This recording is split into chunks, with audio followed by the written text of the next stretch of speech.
going to be awesome. We are live.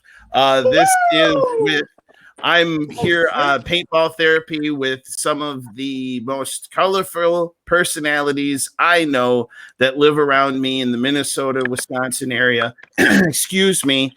We have Steve, Mike, Holt, Darius, and Kyle all representing different teams, different camps, different everything. This is where we're going to get to know people. So first, guys, welcome very much. And then how we're going to start this, because we'll build people watching this. Just tell us real quick how you started in paintball, and we'll start with Steve. Go. I started playing.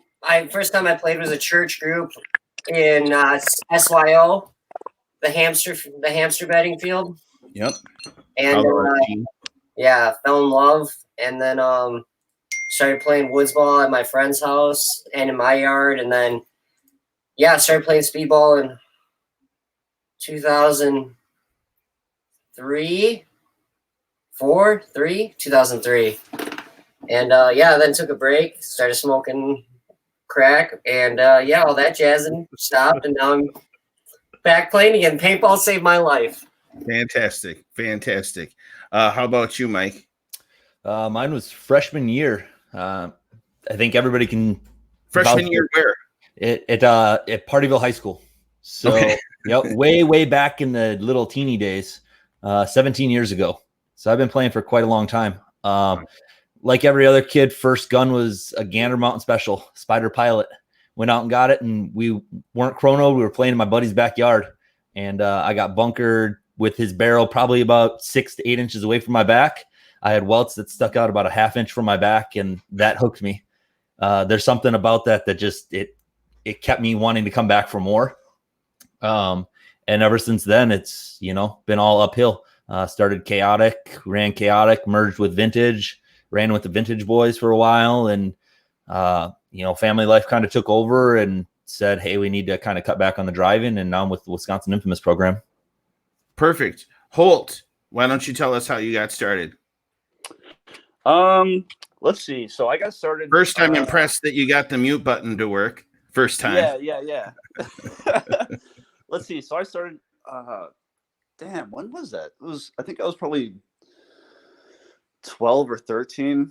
Went out to my buddy had a birthday party, and we went out to the Adventure Zone, which if you've been there, that's the spot.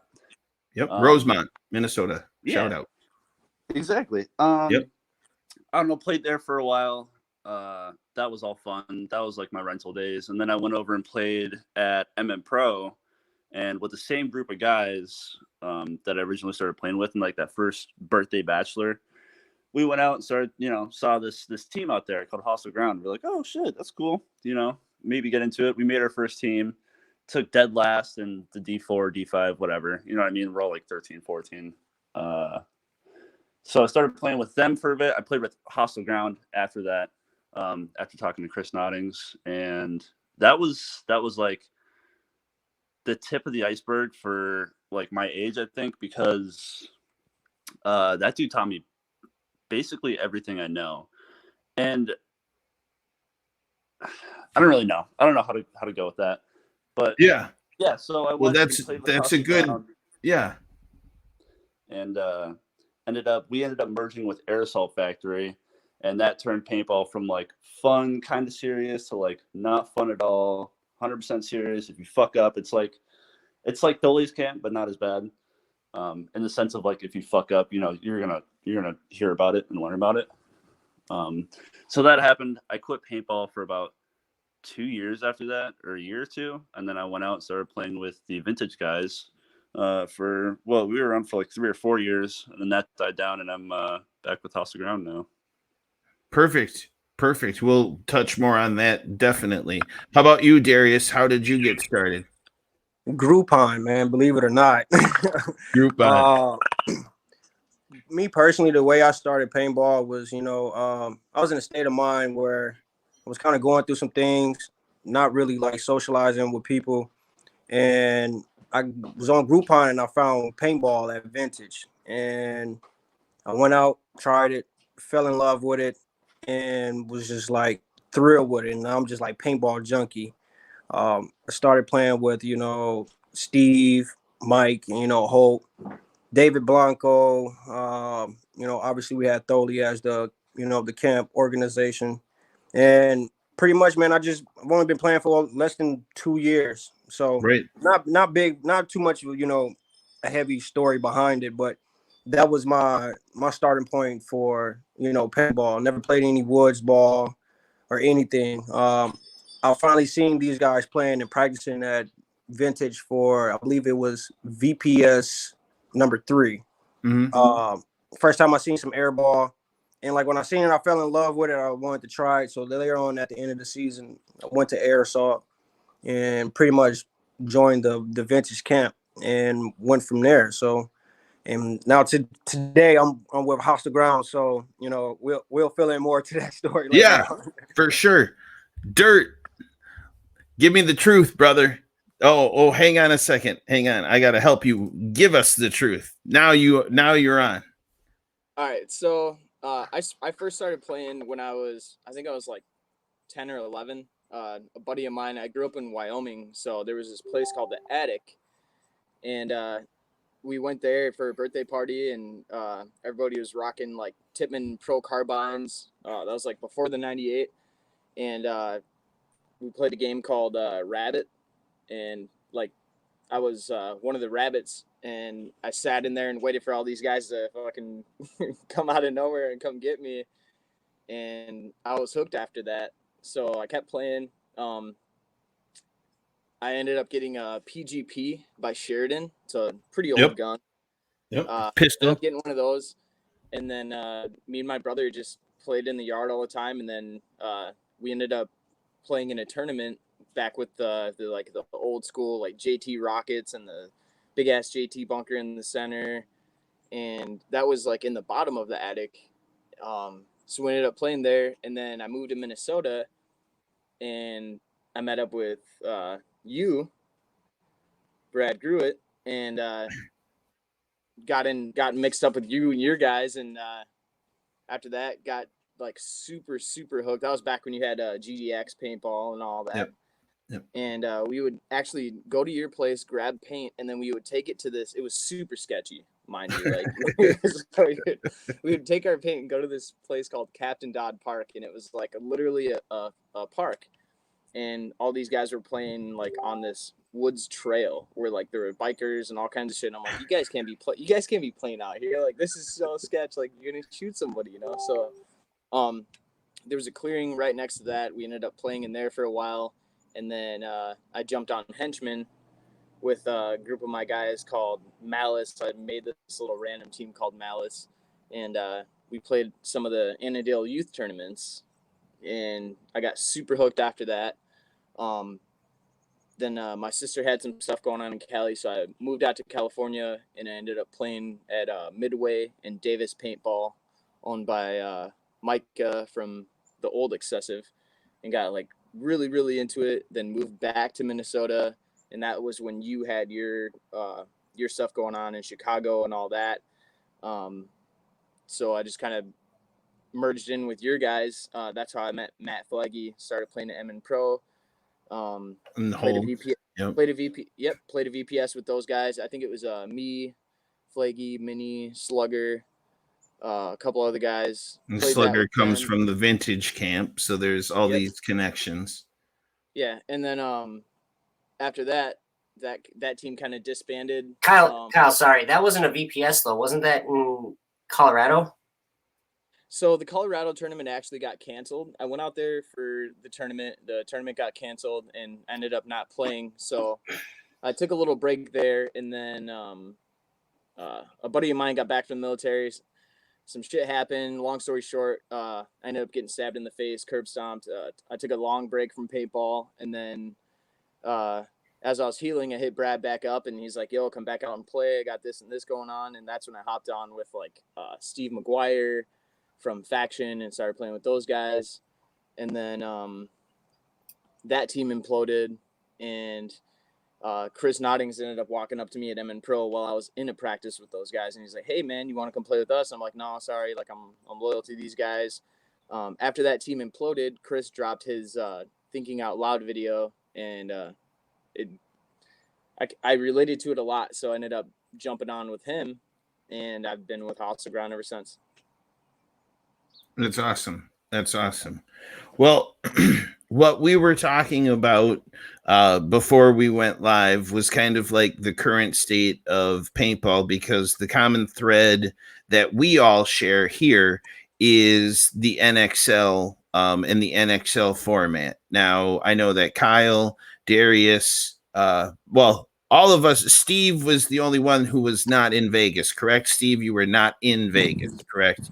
But you understand the game, and you have levels of everything where it's also, you have an affinity for the classic format, which I do as well. So that's another common thread. But you run with these guys in airball just as much as I did for the last few years. So Yeah. it's relevant. I want to talk to Mike and the other guys now just about how their experience was in Vegas, because this was my first event back in a very long time.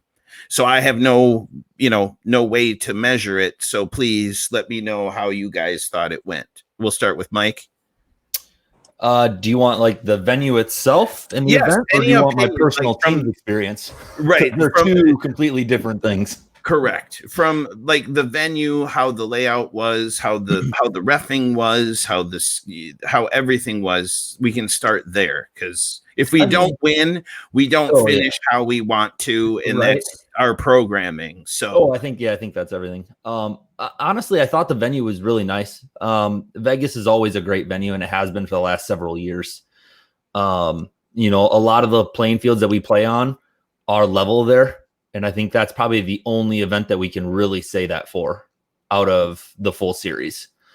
We didn't have really any reffing issues on our field. I don't know how other fields were, but on our field, it was actually pretty decent. I was impressed. I mean, from just any of my experiences in events with refs, it went smooth. There were no hiccups on really anything, and to churn that many teams that fast. Yeah, they were definitely turning games super quick. I mean, I think on Friday, our field was running ahead of schedule by like an hour and a half. Like we had to have them wait for us because like we weren't even ready to play. We were the first game after lunch. They were so far ahead of schedule. We were just rolling up and they were like, hey, you guys are on next 15 minutes. We're like, whoa, like, no, you need to delay. We're waiting until that time. That's one of the things. They put it on at 1:30. All right, we're on at 1:30. We're not going early. Right. So overall, though, I thought the venue, like I said, honestly, Vegas is probably one of the funnest venues for me. Okay. Just because the weather's always great. It's not too hot. It's not too cold. Yeah. It's not rainy. There's stuff to do. So honestly, in my opinion, that's the best venue. I like that one way more than World Cup. That's just me, though. Yep. And then Holt, you were playing with Hostile Ground down there in the X-Ball format of things, correct? Because I know you had a few teams down there, but you were on at least one of the X-Ball lines. Give me your opinion.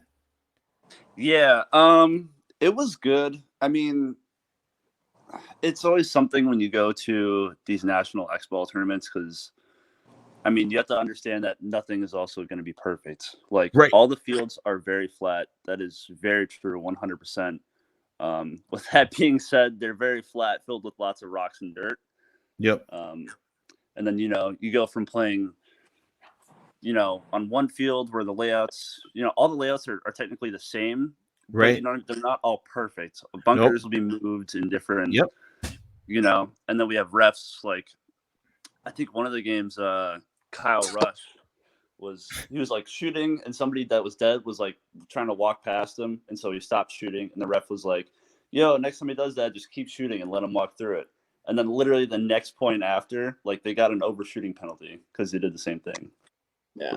like there's always going to be some questionable shit, and like at the end of the day, you have to know that and understand that and just like be okay with it. Like, games can be flipped like that so easily just by one bad call or whatever, you know what I mean? So Right. but besides that, like it's a super beautiful venue.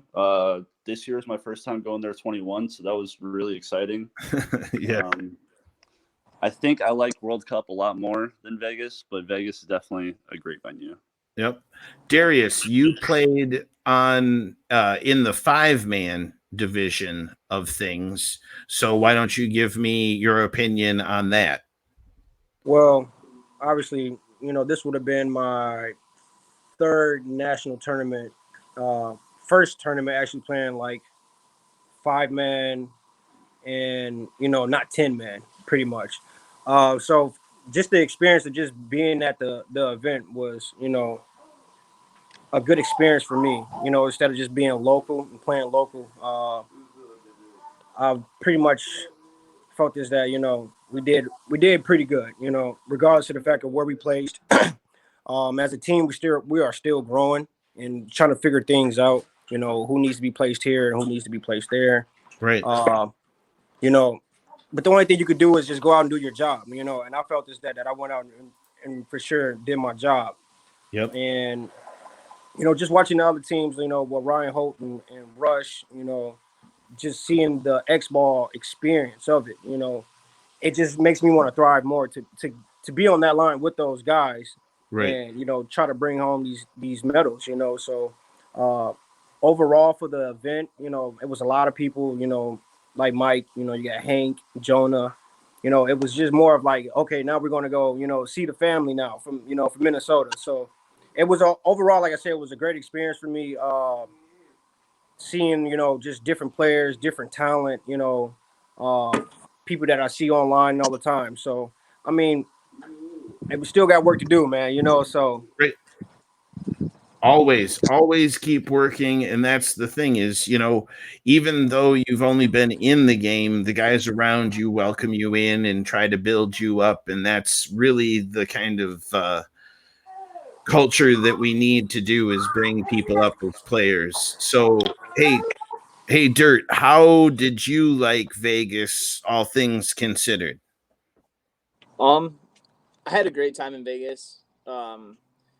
We went to LVPP to start out everything off, and like it's a pretty cool venue. Like all the guys there, like super chill. We did deal with people were heated while we were practicing and stuff like that, but Love it. LVPP was dope. They were like super welcoming. And we've been there before, so it wasn't anything new. Other than that, reffing was kind of like Holt said, reffing was good, but there were like certain times where you could tell like some of the guys were like getting tired and stuff. Like there's one point that I watched. I think I was filming this point actually, where the referee walked up. It was Holt's line, and the referee walks up. I'm outside, Zach. What's up? That's what's up with the sunglasses, bro. Dude, it's quarantine, bro. I don't want to be inside anymore. Right. So, there was one point where they at the NXL, like some of the fields are really close, so you can hear the audio like timing people off like really, really close to each other.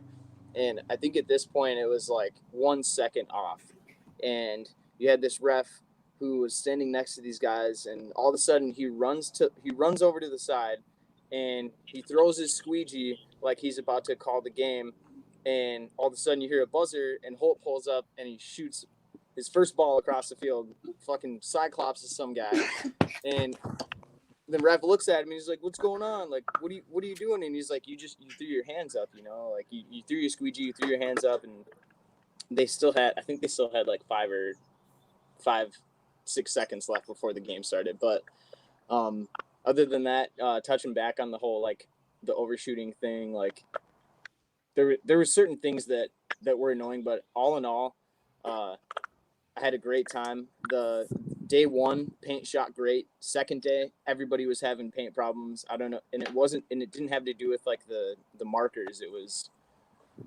I don't know what happened. Like people were like tearing their guns apart trying to figure stuff out. I don't know if that happened with any of you guys, but that definitely happened with us. Our paint shot great.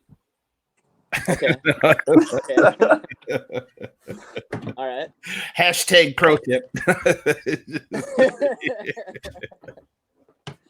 Yeah. And it was cool to see you out there coaching your team. Oh. And I got to come up and talk to you a couple times in between points, and it was pretty badass to see what you had going on, especially with the flack and stuff that happens around the Midwest, and even like giving credit where it's due and stuff like that. It's good to see your team actually going out there and handling some business.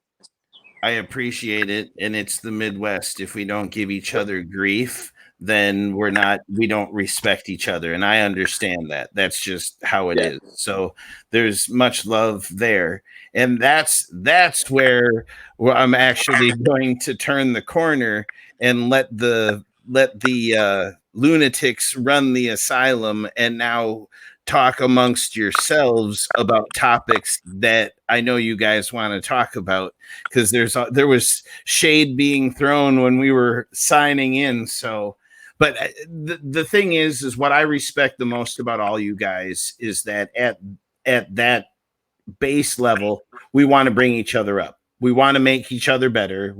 And we might have different philosophies where this team wants one thing, and that's great. The more teams, the better, because I believe then the more people are involved and what have you. You should be able to roll with the dudes you want to roll with, play the games that you want to play, focus where you want to focus, and not be so hardline serious. Just build each other up and be fluid, and that's what's great about this group that we have, is everybody's cool with each other even though we're on different teams.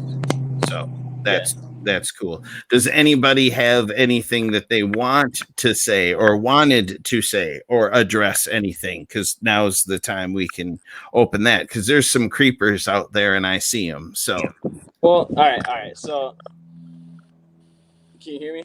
yeah. Oh yeah. All right. Well, like, all bullshit aside, like I see like all these guys like at different tournaments and stuff like that, and it's like, I walked up to Mike and said like, "How you guys doing?" I walked like at locals. I've walked up to Steve and said like, "How are you doing?" And and Holt, like even before he was on hostile ground, like me and him have always been tight. So it's like, it might look like there's a lot of animosity like towards each other, but we're all out here trying to play some ball. You know what I mean? Like, that's my take on it. Obviously, there's going to be a little bit of, there's going to be a little saltiness between like certain camps and stuff like that. But when it comes to the individual players, like, there's a pretty good bond there. Yeah, Kyle, I mean, I think you're like, out of all of them too, like the nicest. Like you're always so outgoing and open to everyone too. So I mean, there is shit like you can see like between other people, but with you, everyone loves you because you're great. Thanks, I mean, we can all get along. We all get along here because I mean, we all know each other. And if we didn't get along, we probably wouldn't be on the same fucking show together. Right. Yeah, exactly. Right. Yeah. Right. I think the easiest way to explain it, right, is that at the end of the day, we're all friends, right? But when it comes to inside that square net, I have no fucking friends. And I think that's the mentality that everybody has, right?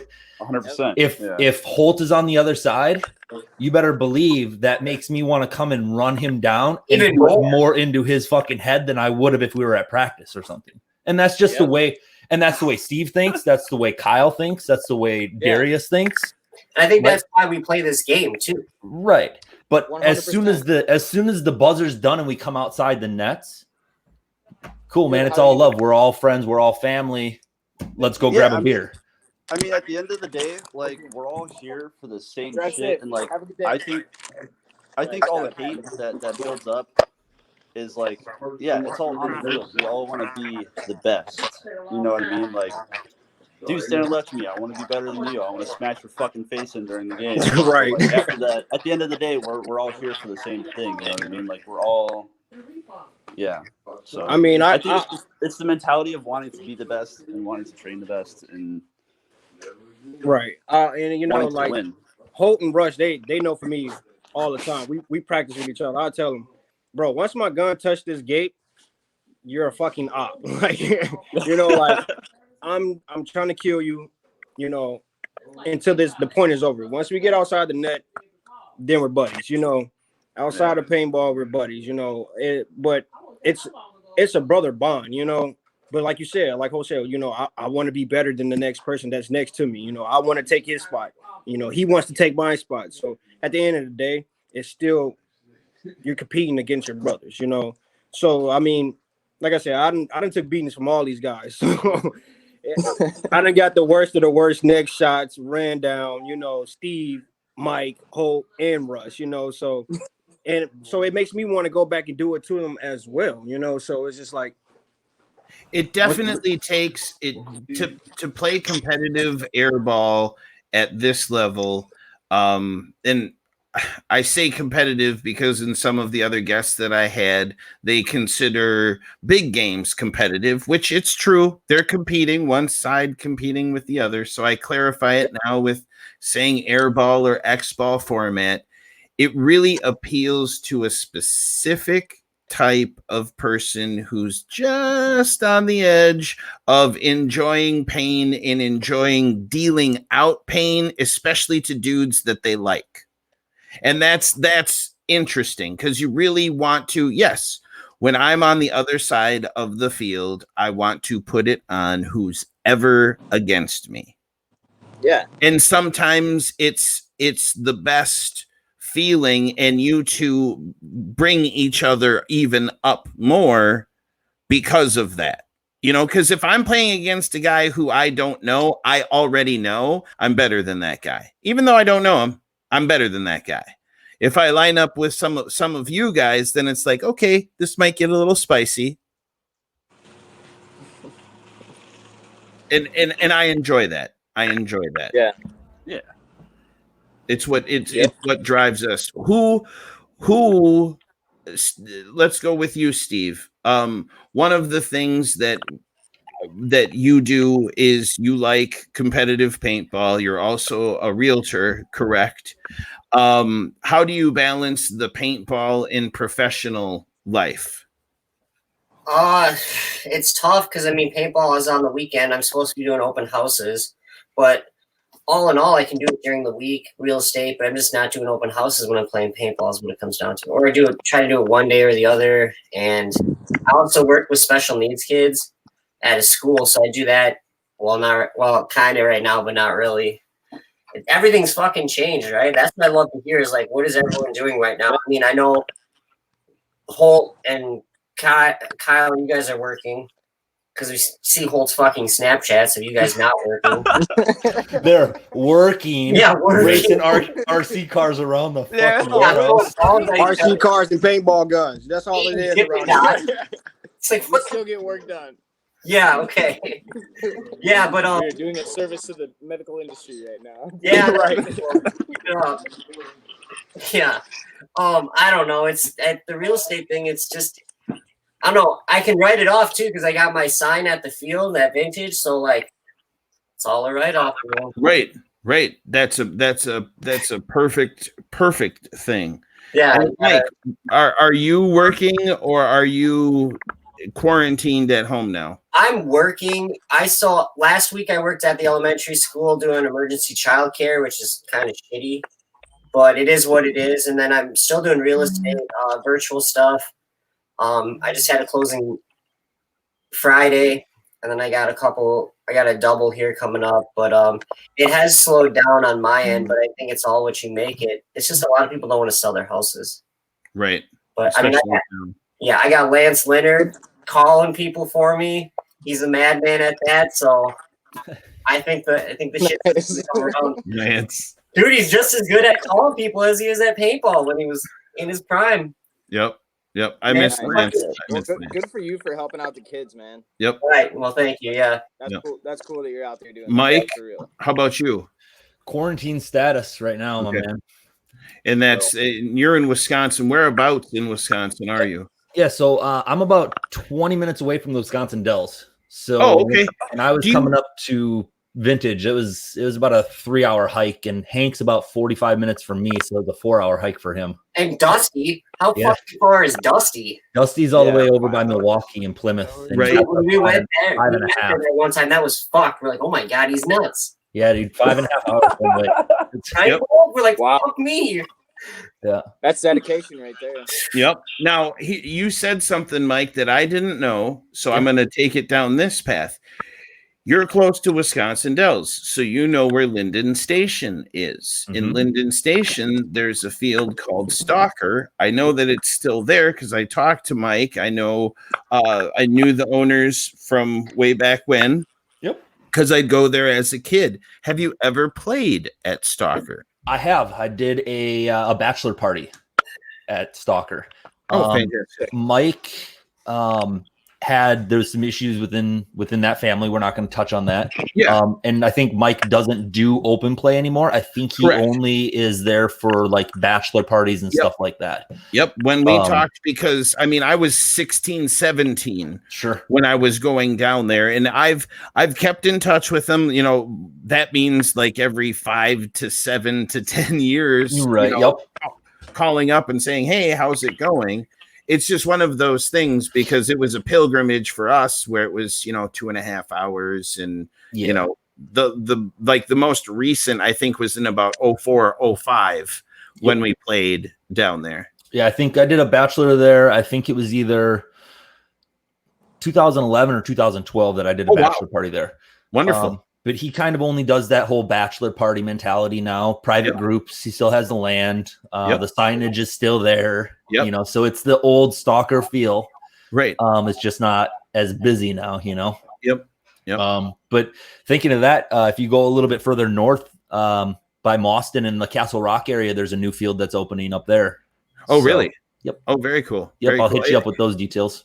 Yep. And it's always great to see growth. You know what I mean? Because really, the closer that people are, even from Minnesota, I know guys who live 5-10 minutes away from Paintball Pro who won't drive 30 to 40 minutes to go play somewhere else. Now, other dudes drive hours and hours like I do, and like all of you guys have done to play. And I don't quite get it, but again, if it's closer to you, statistically, people are going to come out and play. And I think that that's a great thing to happen. So, I mean, I have playing peekaboo. I have Apocalypse Dave Yeah. Field. That's Yep. literally That place is sick. it's literally 11 minutes from my house. Yep. I have That an place is- apocalypse story, but Yeah, we can share that one later. But Right. I've gone down to Apocalypse many times. Yeah. I like It's Apocalypse. Dirt a went great down there field. with. We went to a 5-man airball practice down there. Dirt, Yeah. that's Yeah. where you met Rob. Yep, that's where I met. That's where I met Rob. who's Yep, a really Rob cool Lesnar. guy who I'm actually Yep. pretty Yeah. good friends with now after that. So it's I don't know, That like place is sick. the whole driving aspect for me, like, so yeah, I have all these fields that are closer for me, but as everybody else said, it's like I want to be better than the other person, right? So where do I have to go to get that? Right. At this time, when I joined Vintage, Cody didn't have a program. So it was like, well, where can I go that I'm going to get better? Because I think everybody knows when you kind of reach a pinnacle on yourself, like, okay, I'm really good at D4, but I don't think I can play anything else, or I might be able to compete in D3. You kind of find that cap, and then you need to find somebody that's going to push you even further and bring out even more. And that's what Thole did for me. Yep.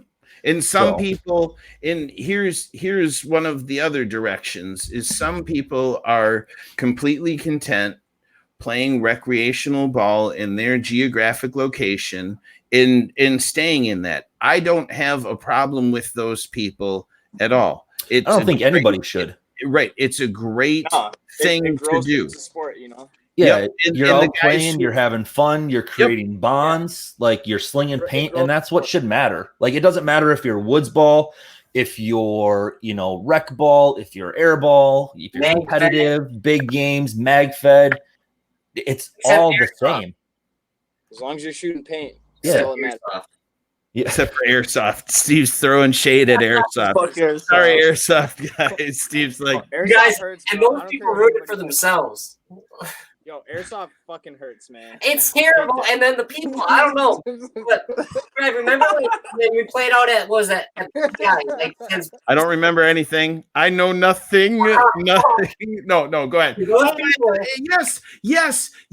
Apple River paintball. Yes. Them and then talking about PGI too. Like since Darren's on it, when you had your tournament last year, right? It was like, what? Those people are fucking weird.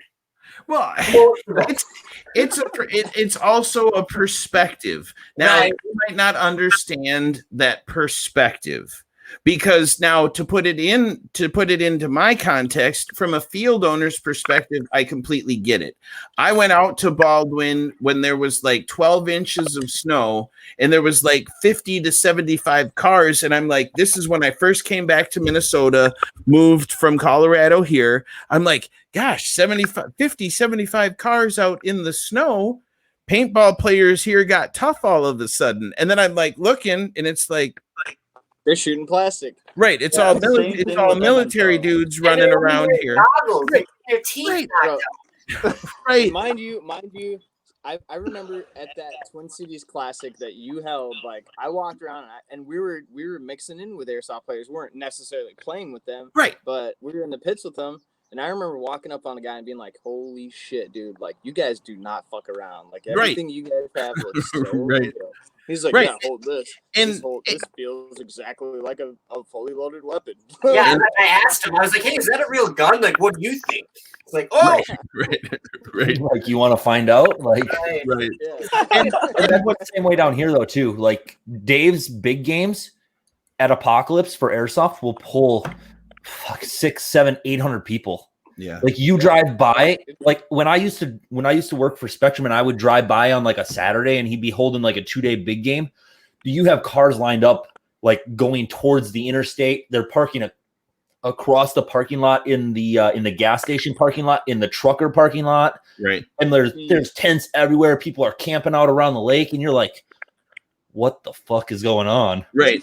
So I can understand it. And actually, when I spent time in Chicago, Justin Brown, who was Forrest's son, was really, really big into airsoft. He loved how it translated to video.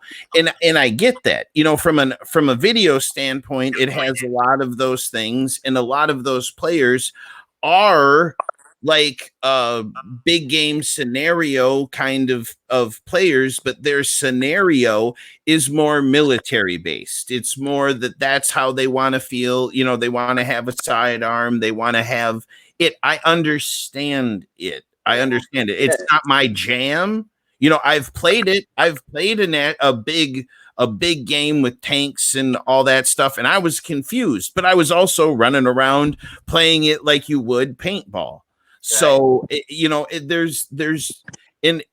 long as people aren't just always on the video games and playing, this is my old man moment where it's like you miss out paintball.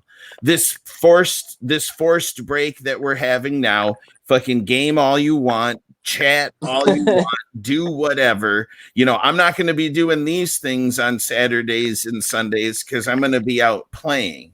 And I know that we will all be out playing. It's just, what 100%. We have to do right now. Yeah. And back to the whole airsoft thing. Like, I mean, yeah, I said fuck airsoft, but it's like, dude, I respect those cats 100%. Like, that's as close as you're going to get to fucking Call of Duty. Like, those dudes are out there getting it. But with that being said, it does fucking hurt. Like, how that being said, rather get stung by a fucking 1,000 bees. Fuck that. I'd rather get dunked on and all the paint break on me than get fucking sniped by one of those little fucking pellets. Dude, right in the I got one in the face. Meth head. There was scabs on my face. I was playing it. I got my shit out. I have tried it. I got fucked up.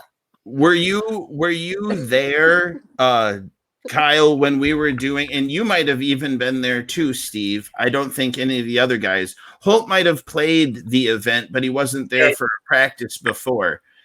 This is a story that I haven't told, but for the guys who were there was funny because it relates with airsoft. Steve, Dirt, were you there for the bee story? The guys on the crate field getting destroyed. By the Me, bees? right? Me getting shot. Me getting the bee. Okay, let me just tell this story Yeah. really quick because it's kind of funny because I think you guys were there. But it has everything to do with airsoft because we go to this field, Baldwin in Wisconsin, where I've gone to since I was a kid. Shout out Cody, just saw Cody. We were there and they play airsoft and paintball, and we were sharing spots with the teams. You know, on the field, we'd play a couple games of paintball, then they'd play airsoft. Yeah, I was there for that. Okay, we were out there. We were out there. I was playing, and I was one of the last guys. I can't remember. It could have been the guys that came down from Montana. But I was playing in one of the back bunkers, and I kept feeling this zing on my neck. And I'm like, either somebody's shooting me with an airsoft gun, or because it wasn't like a paintball shot. You know what I mean? Like it wasn't like a paintball shot. I thought, right. I thought somebody was shooting me with an airsoft gun. What it ended up being is there was a cowbell above my head that all the dudes were shooting at, and it had a wasp's nest in it. They were swarming me, biting me, and I thought it was the airsoft guys or somebody picked up an airsoft gun and was shooting me. So that's my airsoft story at Baldwin for that. So many good times at Baldwin. Right. That reminds me of that mech tournament at Baldwin. That field with all the what are it's like a bunch of containers. Yeah, the container dude, field. That's the field we're bro. talking about. Yep. Yeah, dude, that Ours field and was shit. fucked.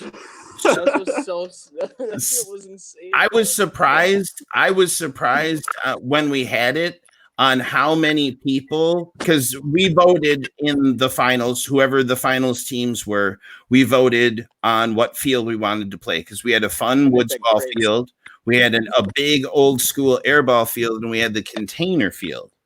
Now, it was overwhelming on the container field, but was that because, and we can spill the juice for sure, is it because it was easier to get away with shit, or was it just legitimately that much more fun? I thought it was because that field was sick as fuck, dude. Like that's not like you can't replicate that field anywhere unless you have all of that stuff there. Right. It's easy to bust out an airball field. It's easy to set up a bunch of 90-degree angles with a bunch of pallets or build a castle or some shit. But we were running around in like train cargo containers and around two level. Like, there was an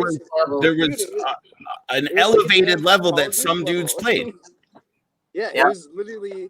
And the whole the crazy thing about it is like on a lot of these scenario fields, like you don't have like that mirrored feel. But I think a lot of the airball players that really like to play airball, they like that field because all in all, it was pretty much mirrored. And it had, like there's like high ground, there's low ground. Like I remember Drew Stutz was like running up the stairs and locking down half the field because he was like laying down on top of the 50 container or some shit. I'm like, what are you doing? Like, this is insane.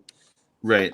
Well, I'm glad that you guys really liked that because I think that we should go out and play there again. I'll talk to Darren about it, and even if it's just a mechanical day or whatever, because I thoroughly enjoyed watching the games. I was never able to play it, just only before. Yeah.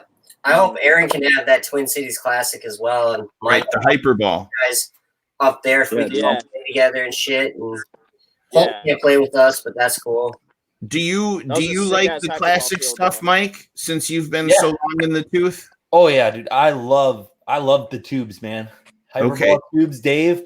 When I first got it, he had it up by the interstate. He had to move it because he had to replace the netting so often, but paint was just going right through it, hitting cars on the interstate as they're passing by. Yeah.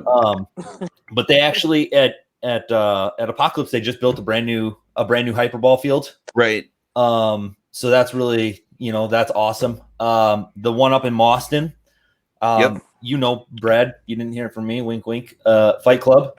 Everybody knows Fight Club. Yep. I hear that they have some hands in on designing the hyperball field that's going in up there. That's fantastic. And you guys are talking about the Conex containers with 2 stories and stuff like that. Yep. Yeah. They already have that there. So, it's gonna be a fun year once all this stuff stops. Right. Sounds like that's going to be a major hot spot for people to go and have a good ass time. Yeah, and the nice thing is it's kind of like out in the country. It's secluded, you know. There's a nice lake there, so it's like you can make a weekend trip out of too, you know, for the guys that live further away. Right. That sounds great. Brad, I got for you. Have you shot the new Deadly Winds Hair 45 valve? I have not, but I know all about it. Yeah, I just put it in my gun. Everyone who does, if you have a mech gun, You need it. holy shit. Need it. Oh my God, it's unreal. I didn't notice a huge difference in my 170, but in my EMEC, oh my God. I'm shooting fat. I'm over 10 and a half, easy. Yep. It's fucking nuts. Yeah, and I've touched on this whole like speed controversy where people are saying, you know, this is bad, this is The guy bad. from the arms race. Right. And the thing is this, like I told these guys, all of them from OG to new guy, you know, I watched as a kid a VHS tape of Tim Glavin shooting a stock auto mag 13 balls a second. Okay. Yep. Now with the adrenaline shockers, which are the smoothest, awesomest, greatest things, the dudes in, you know, you guys know that I've been following the classic ICPL. The guys who shoot that the fastest are shooting 13 balls a second. So we've gone this whole time. Yeah, like Saber Wolves players playing. Right. Yeah, Aaron. Right. Yep, Aaron Rios and Taylor Kerman were the fastest shooters. I was there with the camera and watching it, and they were shooting over 13, like 13.3, 13.4. But again, we're talking about 13 on VHS and 13 now. Sure, if you want to drop it and fan it, if you want to do that, you can get it. I don't see it getting much farther than what it is. And that, like guys say, you can walk the Hair 45 in a small. You might be able to do it for like 3 to 4 balls, but you know, from a platform standpoint, from shooting there, it's not attainable or, you know, sustainable. Yeah, and at the same time, it's not like, I know guys want to have the argument where it's like, oh, okay, well, you know, you don't want to have that rate of fire in a mechanical tournament. Well, think about like the Warpig Teacup days where you had guys literally like they weren't running and sliding into a bunker. They were fucking pulling off and just like getting it in, like with autocockers and auto mags and, you know, whatever they had back then. And it was like mechanical, and these guys were out there like getting it in, shooting faster than some of the guys that are playing in NXLs because of the cap, you know. You have guys that go to those tournaments that like the feel of their electro, but they don't want to shoot it because they don't want to be outgunned by guys that are shooting mechanical. Which is 100% true. Right. You know? Even and like, how do you even restrict it? That's the other thing. Right. Like, how are you going to restrict it? Are you going to people taking their guns apart? The only thing that the old guard has said is no mechanized or no electronic hoppers, and the thinkers say we don't like that because now you're dulling the experience. You're going to chop a lot more paint. That's you know, you're going to have dudes that have like their hopper, you know, 12 inches above their head because you want a straight stick down there. People are going to get around it. You know what I mean? So let's not dull in the experience. We're playing with rotors and you know, Virtue Spires and all of that, and it's good. It's okay that some guys shoot faster than others. That's how it used to be. That's how it was, right. And there can be guys. They'll bring back the cyclone feeds, right? Or the warp feeds, right? Is that what you want, Kyle? Is that what you want, Kyle? You want that? Huh? I think that would be sick. But I got a cyclone feed in the basement. Right. That's awesome. I want a Q loader. A Q loader, right? You know, again,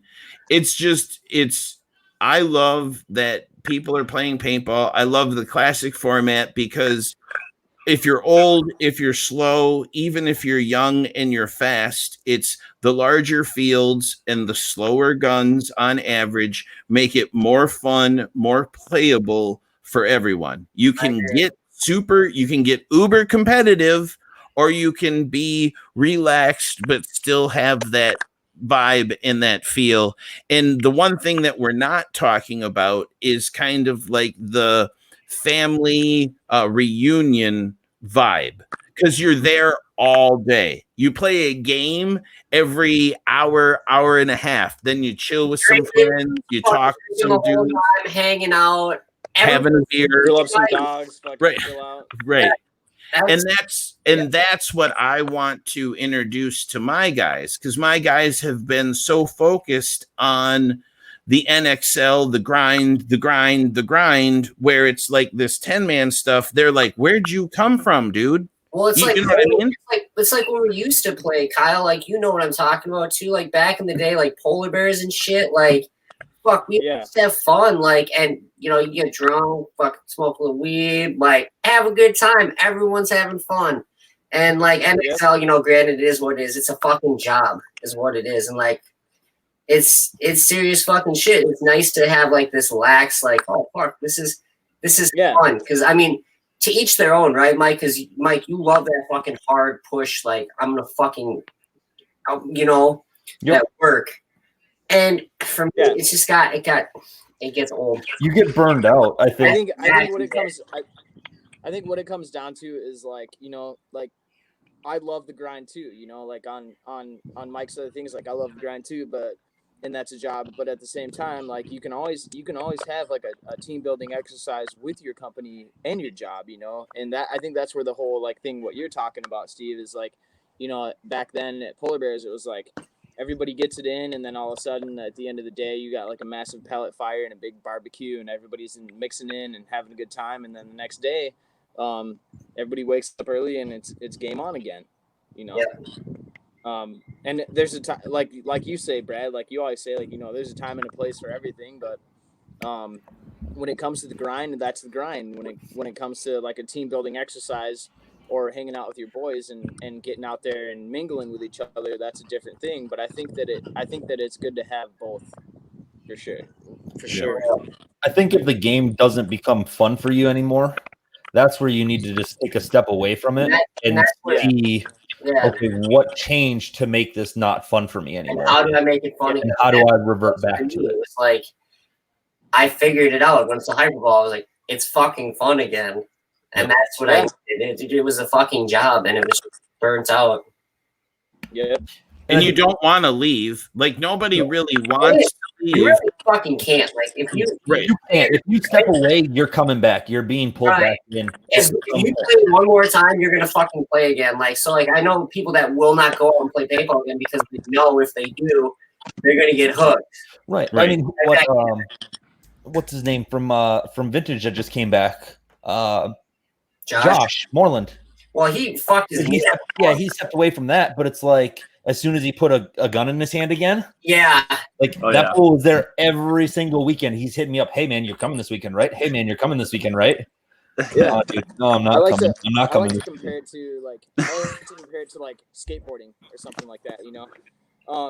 I grew up skateboarding. I grew up competing in skateboarding. I grew up fucking winning competitions, losing competitions, breaking all the bones in my body and shit. But like at the same time, like, you know, my homie shows up at work one day and he's like, "Oh, I got a skateboard, man. You trying to go skate on our break?" You know, and it's like, I mean, I don't want to get super hardcore into it, but I'm definitely gonna put my feet in the water. It's something that you're never gonna want to stop doing. You know? So now what you're saying, Dirt, is this: your guys' work day consists of motorized carts, skateboarding, and the medical. Because Holt just outed you. I don't know if you saw that, but he did. Hold on. Let me check Ryan Holt's Snapchat feed. Hold on. Yeah, right. We were on a break, goddamn. We were on a break. 10-minute break. His breaks are all day long. All right. You guys only see our breaks. You don't see everything else. That and the dodgeball fights. They see the breaks and the dodgeball fights. I see breaks. Yes. I see breaks. I see Holt racing RC cars. I see Holt tearing apart his brand new gun. Dippin' Dots. I see him climbing on boxes and making little forts in the warehouse That was behind him. It's all breaks. This is the best one though. This is from Vegas 2 years ago. We see this. That makes me so fucking happy.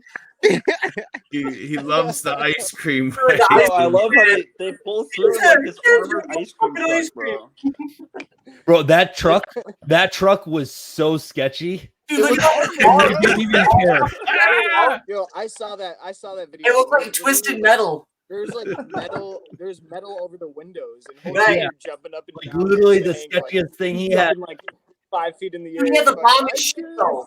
He had He had the best stuff. Yeah. It was like it was like Mars bar thing. It was like oatmeal cookie sandwich covered in chocolate. Oh my god. Bro. What else? So he had like he took the cardboard cutouts and he used duct tape to apply them to his van. So like We go out there and we're like, we hear the truck, we hear the sound, and we're like, ice cream. Like we all take off, and then like he's pulling up, and we see like all the duct tape on the side with the metal windows, and we're just like, Hope don't care. Hope don't care. Bro, that, like, I got 20 on it. just means he Yep. has shit inside of that truck that everybody wants. Yep. Fuck yeah. He's running along, licking the side of the van. that's the best stuff ever, though. I think that was the event that we got that house, Steve. But the AC unit was broken. Me and Dusty fixed it, or we fixed it with a wood chip. No. I remember that. MacGyver mode. So That was the got a event before. MacGyver. This is, I think, before Holt was playing with us, even. Was it? Yeah. Get out of my beer. Oh. Because that was the first house we got. That one was the second house. The one in the cul-de-sac. The first one was like in the hood. Oh yeah. That. Yep. Yeah.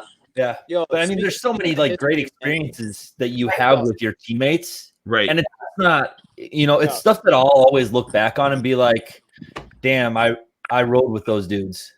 And that's really one of the reasons why I'm doing this, is because I have a lot of people that I talk to, and some of them were feeling down, and some of the guys that I talk to have like amazing stories that I laugh, and I want to share those stories in those times, in those experiences, in another Holt outfit change. Yo, I is that want the- Bro, that's like the fourth hat and bandana you done put on. Right. Zach pointed it out earlier, and I just kept putting it up there. So, the that might- drip never stops. yep. Floss in. Mike put me up on the raffles. Oh yeah. Steve is a fiend. He's a gambling fiend on these raffles. Mike got me hooked up on it. Now I can't help myself. Yeah, I do well, I think. Right? I hear you, Rush. I hear you. He's got his eyes on you. He sees you. He knows. Dude, every other post is Steve getting in on a raffle. Like, 3 and 5. I'll take 6 and 7. Every time you look, it's like, Pay no attention to Holt. Yo, you got that brown leaf on that I got from Nick Matthews? You got that on right now? What's going on, bro. This is Dude, he is laying it on now. Now he's balling out of control. Like, where are yours? Mine are. Sell them? No, I got them. They're all in the bag. My most prized one is Holt's that I won World Cup in. Oh, I originally gave that to Hank, and Mike stole it. I didn't take it. Hank gave it to me because I gave you mine. I gave you the Red Star, the OG Red Star. Oh, shit, we got some drama. Oh, shit. I'm coming for that. I'm coming for that weed one you got, Kyle. Bro, I already sold it. I sold it to some guy in LA. Wasn't it Nick Matthews? Didn't Nick give you that one? Yeah, okay. So like when I went out with Brad's guys out to a vicious practice one time. They were practicing against Texas Storm. Cool ass fucking guys. But Nick was like, "Yo, man, I got some Sandana stuff, like if you want to check this stuff out." He sold me that weed leaf headband that I got for, I think he gave me that for like 25, and then he sold me a old school OG diamond brown leaf that I sold to Holt. He gave me both of those for $50 because I think he was like, trying to get some shit done, Yep. Right. And this was before everybody was like, oh my god, Right. Sandana. Oh, that's how it was, yeah. Yeah, so like Hold the weed one. when I post that up and everybody's like, holy shit, where did you get that? Right.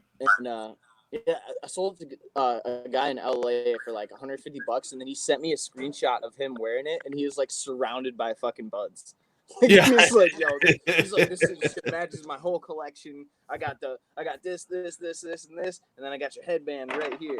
I was like, okay. I see you. I see you. Fuck, I wanted that. I would have given you 200 Bro. for it.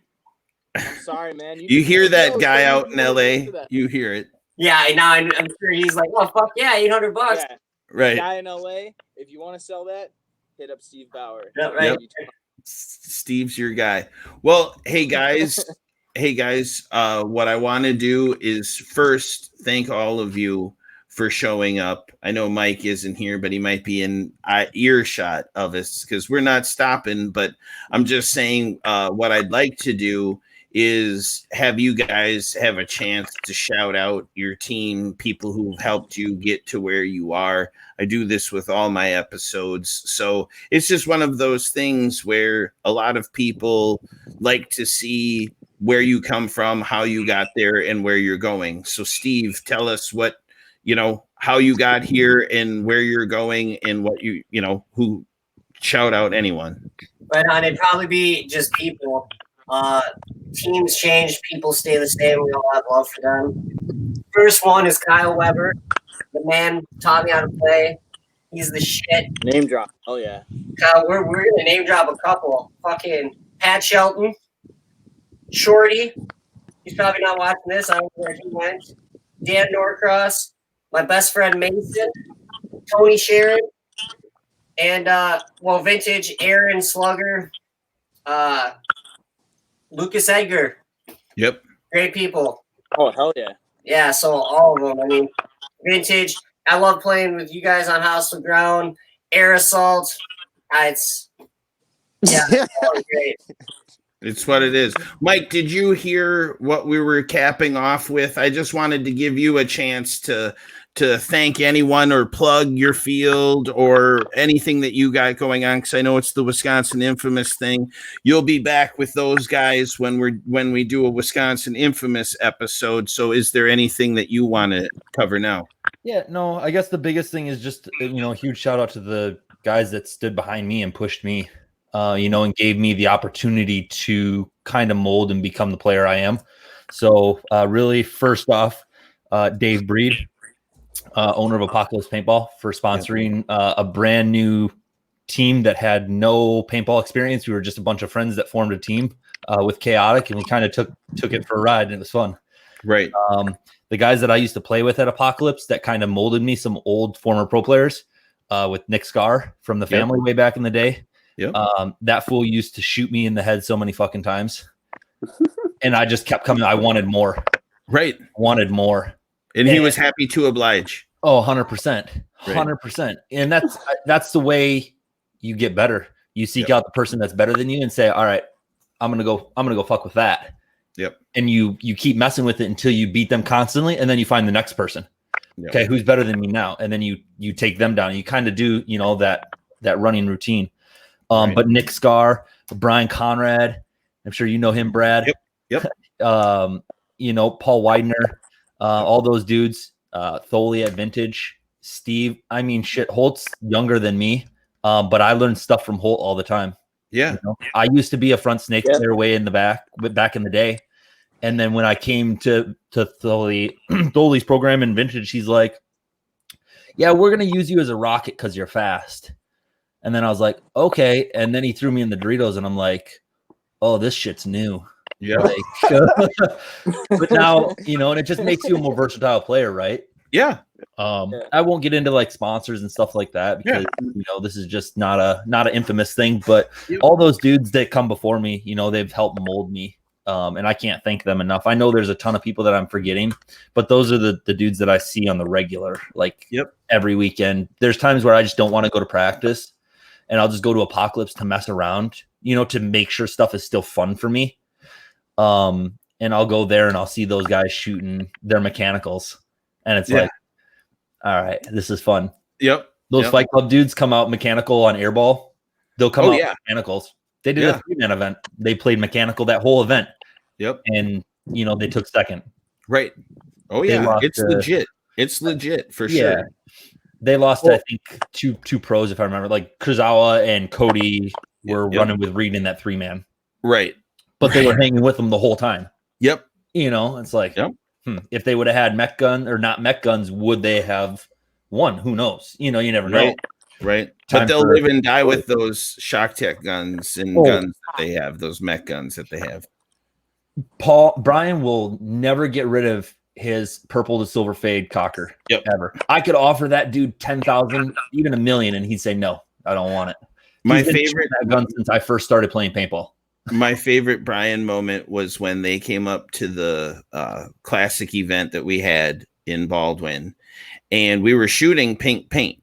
You know what I mean? Like I wanted to make sure that I had pink paint to shoot, so we shot the Anarchy pink paint, but he had a sticker on the front of his hopper, and you know what the sticker is. I know what the sticker is, but most people don't. Oh yeah, we all know. So the dude is screaming. I'm reffing. He's screaming at the guy. I hit him in his hopper. Look, it's pink. And I had to tell the dude. I said, "Listen, dude, that's not paint. That's a dick sticker." Yep. And he stopped. He stopped and he looked at me and he's like, "What did you say?" I said, "That's a dick sticker on the dude's hopper. Just keep shooting." And that's the funniest. That's like the funniest story of the event for it. It's Jonathan Nelson paint, by the way. That shit was the best paint I've shot in fucking years. Yeah, it's very impressive. It's expensive, which is now getting priced out of the market because everybody wants cheaper and whatever. But yes, it shot great and it stained, and that's unfortunate, and it was 6, 8, 9-ish, area, so it was good. Holt, why don't you thank anybody or focus for 5 seconds and we can let you go? I don't know. I think I can piggyback off of what Mike said. Yep. To an extent, like. But you got to throw Chris in there. But you got to throw Chris in there. Yeah. Oh yeah. So yeah, huge shout out to Chris. I mean, that dude completely changed the game for me. You know what I mean? Like, he taught me so much shit, and he taught me to, like, don't be afraid to run down the field and get shot a fuck ton. You know what I mean? Like, get that pain, that mental just out of the door. You know what I mean? You're going to get shot. Just fucking deal with it. And that's that. And then that ended up falling apart. So went over to Vintage, and Aaron made me, like, the true D2 player that I am right now. He sharpened the fucking blade for sure. I've learned so much from that dude. It's insane. Besides that, like, I would love, obviously, like, all the boys that I played with, like, y'all are all my fucking boys. I love y'all to death. You guys have always got my back. But, like, at the end of the day, like, I don't know how to say this. Mike's the only one. It's the own, like, willpower. Like, you're gonna teach yourself, and you're gonna go out and do the drills by yourself. You know what I mean? So, like, I'd love to shout out everyone, like, that's helped me and all that shit. But, like, at the end of the day, like, I've done it all myself. Yep. You know what I mean? I've went out and grinded myself. I've gone out and all that shit. So gotta say, Doug. That's a great perspective. It's a great take. It's very deep, which is interesting for Ryan to make us all think. But yes, it's a good move. Thank you, Ryan. How about you, Darius? Starts with you, bro. He said, well, I want to, just say, give a thanks to, for sure, Steve, Mike, Hank, a lot of the guys at the Vintage Camp. That's where I originally started at, with David Blanco, Hank. Who else? We had Jonah at a point in time. Those guys pretty much molded me into being a paintball player. Showing me the right direction of what I need to do and what I need to work on. Constantly bruising me up every weekend. I would say Dewey. And who else we got? Dewey from Aerosol, for the guys from who don't know. Yep. Yeah, from Aerosol. Snake guy. Yep. Yeah, snake guy. Because I'm a snake player, so I have to look at where the talent is when it comes to the snake. Yep. Dude is a very, very, very cool guy. He's giving me a lot of pointers to coming into it. Because I didn't necessarily get along with none of the AAF guys. Right. Right. But it's one of those things. He's an amazing person. He is. Yeah, he really is. Yep. Dewey is a really amazing person. I think if I didn't kind of build a relationship with Dewey, I would have never got so close with a lot of the AAF guys. Yep. And then we jumped to our camp, HG. Everybody in this, Kyle Rush. If it wasn't for Kyle Rush, and for sure have to give a big thanks to C Nines. If it wasn't for those two guys, man, I probably wouldn't be playing paintball right now. So definitely want to give a big thanks to those guys. And just everyone that's in the camp, that's just constantly grinding. Even we have players that's not even playing the nationals and won't even play, even local, but they're coming in every day for the experience to get the reps in, and not only for themselves, it makes myself, Rush, and also better players as well.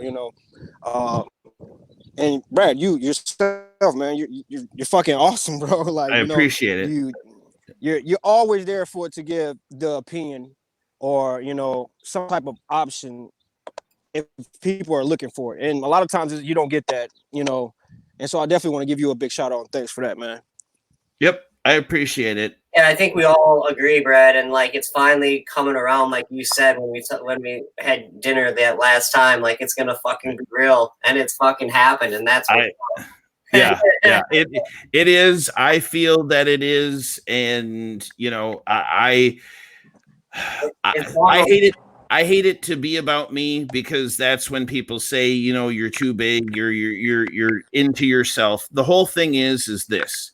I love paintball. I loved it when I was a 12, 13-year-old kid. I studied the game. I studied the greats. I didn't have people here to help me through it. So talking to the old school dudes, when I saw them play, that's what I did. And I learned and I learned and I learned. And what I tried to do the entire time, the entire journey, because, it happened with Aaron Tholey when I was playing in Chicago, in the late 90s, early 2000s, I would bring dudes down. Anybody who wanted to come down, I'm going down. You want to learn from these guys. They're pros. They'll teach you. Maybe you'll get picked up. And just I've always tried to keep that. In some dudes I've rubbed the wrong way, and it's just my way. You can't be liked by everyone. Again, I appreciate you guys saying this, but it's not about me. It's about building and helping guys follow dreams.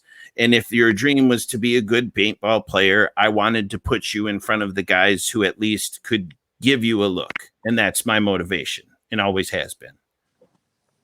So Dirt, why don't you follow? I would like to shout out, like fucking Ben Kirk, the owner of the Attic out in Wyoming. Obviously he's not gonna see this, but it feels good to just say it just in case. Absolutely. I see his ass again. He like started the Attic, and then my buddy AJ Edgley, who I looked up to while I was playing at the Attic, who have passed away. Like shout out to that dude. And then moving on to Minnesota, like huge shout outs to, you, Brad, because like, I mean, you took me under your wing when I was like 14, and I got to like see what you and your guys were doing. And I was always like part of whatever you guys were doing, like whether it was, reffing or setting up a field or like going out to Chicago or Dallas or like whatever it is, like there was always something that was going on, that I learned, and there was always somebody that was better than me that I wanted to like be like, other than that, people out in California that I played with, I didn't really get to know that many people that well, but I saw a different style of play. Right. And then when I came back here and got like hooked up with Matt Filleggi, like shouts out to him, like that dude put me under, just trying to keep me like interested in your camp while you were in Chicago, doing what you were doing out there. And then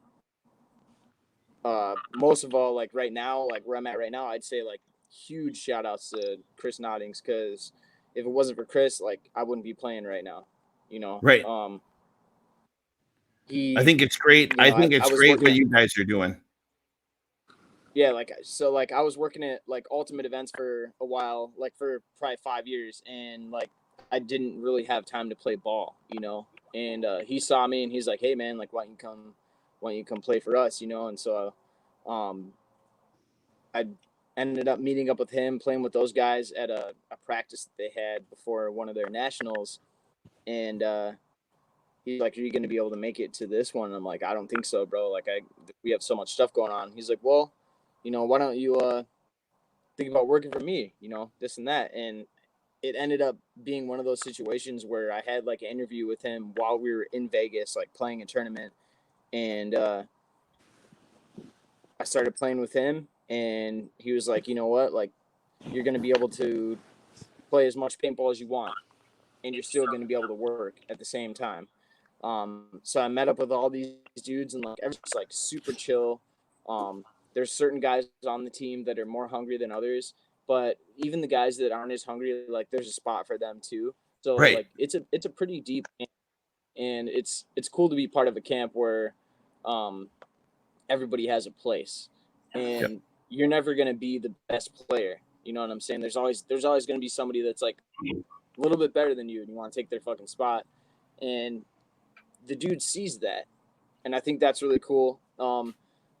Other than that, like just the things that the dude does to like make it all play, it's insane. Like the dude goes out of his way to make sure that we can practice, or you know, if something's not open, or there's something open, like, you know, let's go play, you know, like this and that, and it's a sick ass camp, dude. I think I won my Minnesota's first very World Cup to with have. those guys. Like, Yep. Hang on, Kyle. Steve wanted to chime in.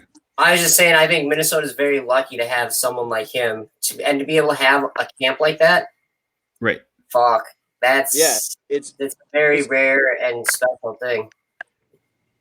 Yeah. I don't know, the way the dude thinks about the game is it's just different, you know. Like he's really into the game, but he's also really into like they're loyal to him and players that are loyal to him. And if you're one of those players, and you're showing up and you're showing out, and you're not fucking off or like doing anything like that, like you're gonna be able to go and you're gonna be able to play.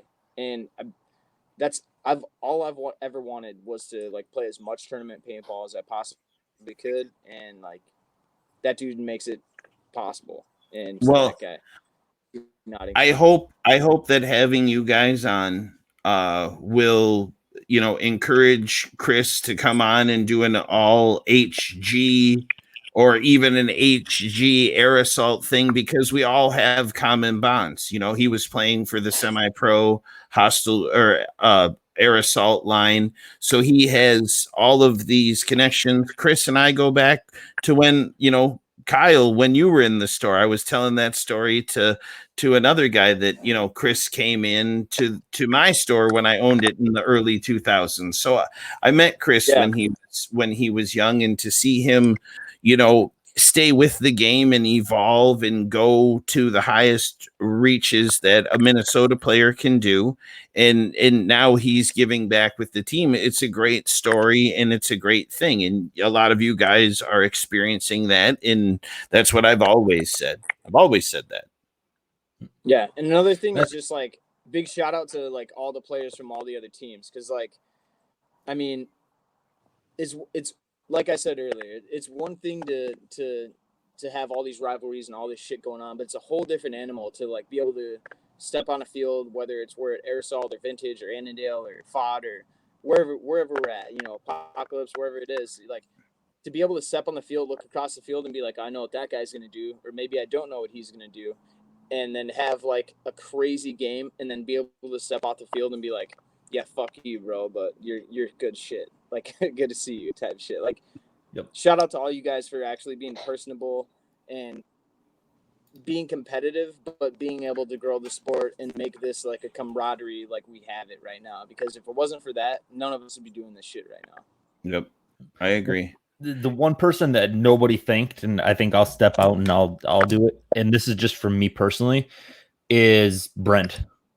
Right, I never played for AAF. Yeah, right, and I know there's 100%. like there's some people that don't like him. There's people that like him, and it is what it is. I don't care about that. I can't thank that dude enough for how many times he put teams into the VPS when we were chaotic, how many times he brought his team to practice against us when we were vintage. Yeah. Right. Because it goes back to finding the teams that are better than you to practice against. Right. So when AAF was semi-pro, they weren't getting any benefit out of practicing a vintage D3 line. Yeah. But they still came and they did it. And that's what I always said too, Mike, back in we need them fucking here because there's no one else that we can play against. I did say shout out to AF, but I meant Brent. Yeah.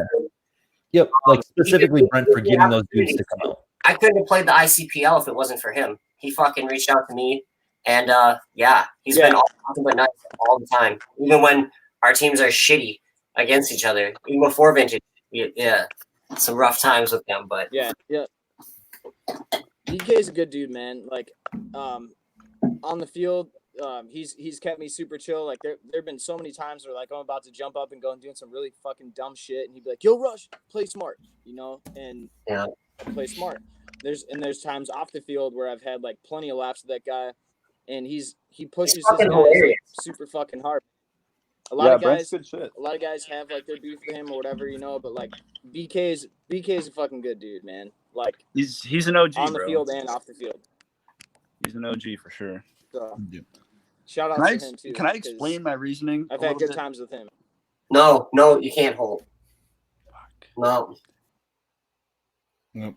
Who's dropping? Everybody's dropping like all of a sudden. It's like, oh, I didn't touch a goddamn thing, and that just all happened. Like, are we getting hacked? Look at the weakest link is not connected anymore. Damn it. yeah, I swear to God, Mojo, you're messing me up, son. I didn't touch a damn thing. Yeah, I couldn't drop it, but at least there's always the adage, leave them wanting more. Oh, Holt's coming back. Yep. Good. I thought we got. Yep. We're gonna go hiking here in a minute. So. Right. He's got to re-up on his cricket minutes. That's what. Hey, y'all talking shit. What's up, baby? Bro, that was the perfect time for it to disconnect me. Right? Exactly. And I didn't push anything, and actually 2 or 3 of the dudes got cycled out. Yeah. So let me do it this way. I don't even know when it cut out. No, you stayed in. You were in here the whole time. I want to thank all you guys for coming in. I want to have Brent on. I've reached out to Brent. I've talked to some of his guys. I want him on. I want Chris on. I want to talk because it's good. We can use this to recruit. Brent can talk about air assault and his philosophies. Chris can do the same. The differences are greater than anything, meaning we can all do this together. We all want the same thing. We all want to push each other. Yo. Don't forget about JT, man. JT from Annandale. No, because we talked. Fucking tournaments. I started out. That was the first tournament I ever played was the AYT. That shit. Yeah, dude.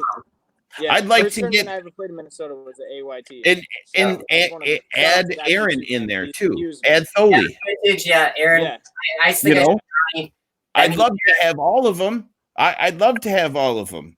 And all are welcome. Yeah. And even Adam from Crossfire, Darren from PGI. I mean, we can go and go and go. And that's kind of my point, is that yes, it's important to us, the Midwest guys or the Minnesota, Wisconsin guys who grew up in it, know it for years and whatever. It might not be relevant, but there's other kids in the country who aren't on the coasts, who live in a geographic location very similar to us, that might connect and understand and, seek out others because they're out there. Don't get frustrated in paintball. Please stay in and play. Just find somebody else that's like-minded like it is. And that's kind of the story. So please, you guys are more than welcome to have another come on whenever. I have nothing but time, and we can make it, anything that we want. Mike, I know that I'm going to be talking to you soon. Steve, we should do some kind of classic stuff. Yeah. And then Kyle and Holt, hopefully you guys come back with a HG episode. And again, I'll reach out to Brent and do that. I just want, we're all bored. We want stories. We all have stories, and that's how it's going to be. So with that, Yeah. I will say goodbye to everyone. Holt, have a great time. If you get bored, please don't call me. Instagram and your guys can have that. So have a good one. I will talk to you later, Holt. And then I will say to Mike, it was great to see you and converse in Vegas. I look forward to more of our open and honest conversations, because that's the one thing I respect about you, is that you have this you just give it to anyone straight and honest. Hello, everyone. Oh, hi, Laura. It's a lady. Right. So with that, I will say, Mike, I will talk to you soon, sir. Sounds have a good, good one. Steve,